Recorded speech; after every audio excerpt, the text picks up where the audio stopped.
Hello everybody, Sita Ram and welcome back to a new study vlog of UPSC and Life। तो आज है 10th of जून और आज एक बहुत इम्पॉर्टेंट पूजा है मेरे घर में जिसको अटेंड करना बहुत ज़रूरी है मेरे लिए। तो उसी के लिए मैं अभी पैकिंग कर रही हूँ कि जितना भी एक्स्ट्रा टाइम मुझे मिलता है तो वहाँ पे मैं रिवीजन कर पाऊँ। तो सारे इम्पॉर्टेंट नोट्स और बुक्स मैं अभी पैक कर रही हूँ और उसके बाद हम निकलेंगे जहाँ हम जा रहे हैं वहाँ के लिए। आज मुझे एक बहुत इम्पॉर्टेंट मॉक भी देना है जो शेड्यूल्ड था मेरा, तो वहीं जाकर मैं पहले मॉक दूंगी और उसके बाद अपना बाकी का रिवीजन करूंगी। तो अभी सबसे पहले अपने रिलेटिव के घर जाने से पहले हम आए हैं सिद्धपीठ माँ चंद्रिका देवी के दर्शन के लिए।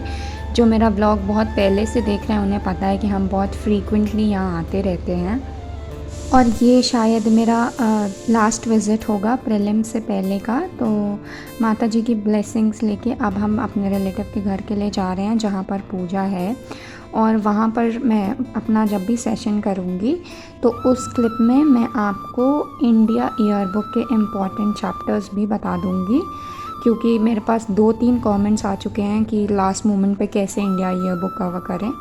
तो वैसे तो बेनिफिशियल यही है कि आप सारे का चैप्टर्स कवर करिए, बट नहीं हो पाया है तो मैं कुछ चैप्टर्स आपको ज़रूर बता दूँगी जो आपको ज़रूर पढ़ लेने चाहिए।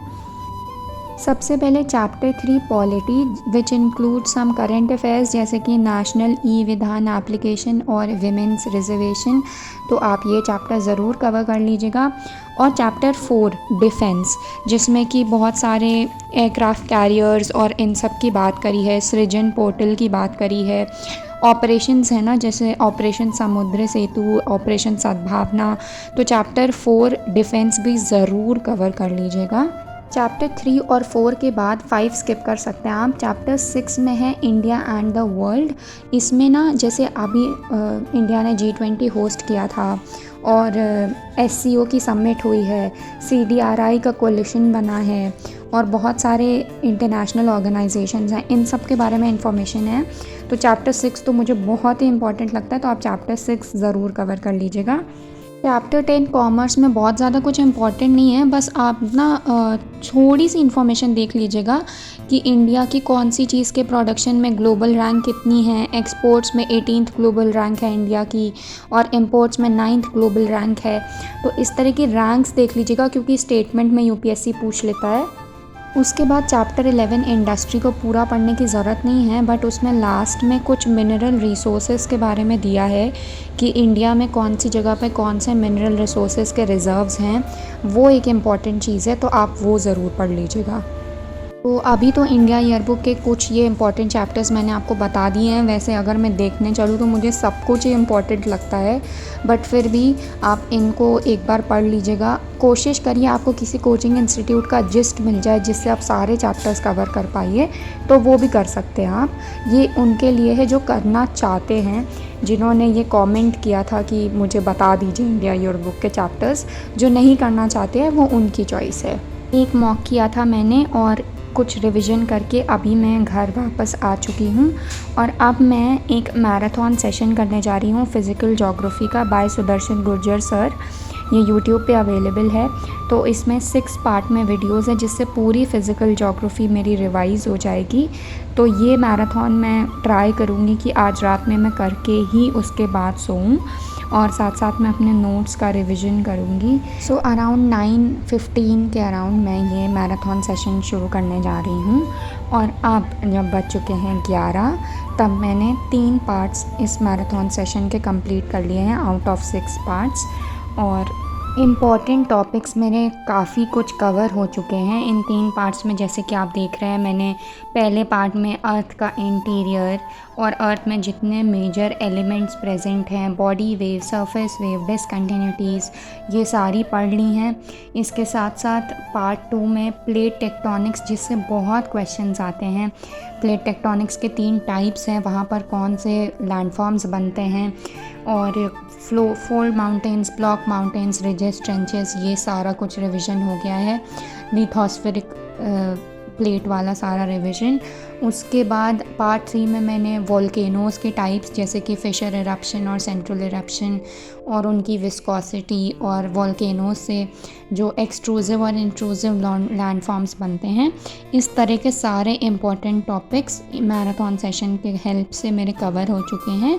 और अब बाकी के बचे हैं पार्ट 4, पार्ट 5 और पार्ट 6, वो भी मैं कवर करके ही सोऊंगी। वैसे तो 11 बज चुका है, बट देखते हैं कितना टाइम लगता है। पूरी कोशिश मेरी यही रहेगी कि मैं पूरा कवर करके फिर सोऊं, क्योंकि दिन तो उतना प्रोडक्टिव नहीं रह पाया। मैंने कोशिश पूरी करी थी कि मैं वहाँ पर भी अच्छे से पढ़ाई करूं, करी भी थी मैंने, बट उतनी अच्छी नहीं हो पाई थी।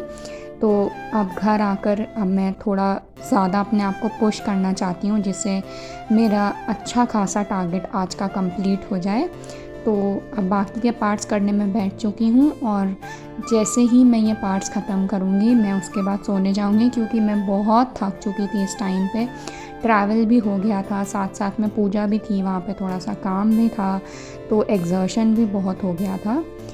और ये कुछ लास्ट दिन चल रहे हैं, 4-5 दिन, जिसमें मैं अपना 200% देना चाहती हूँ। मेरे अकॉर्डिंग मैं ऐसा सोच रखती हूँ कि पहले मैंने कितना भी पढ़ा हो, अगर मैं लास्ट मोमेंट पे उनको 2-3 बार रिवाइज नहीं कर रही हूँ तो वो पढ़ाई वेस्ट हो जाती है। तो इस टाइम मेरा पूरा फोकस रिवीजन पर है, स्टैटिक पे रिवीजन पर ज़्यादा है, क्योंकि मैं इस थॉट की भी हूँ कि मुझे लगता है कि अगर आपका अच्छे से स्टैटिक कवर है और बहुत डेप्थ में नहीं but medium current affairs cover है, तो आप काफ़ी मेजर क्वेश्चंस को अटेम्प्ट करने के केपेबल हो पाते हैं। अब बाकी देखिए, जो बहुत डेप्थ में क्वेश्चंस आते हैं वो तो किसी को भी नहीं आते होते हैं, तो आप उस चीज़ में सबके पैरेलल होते हैं।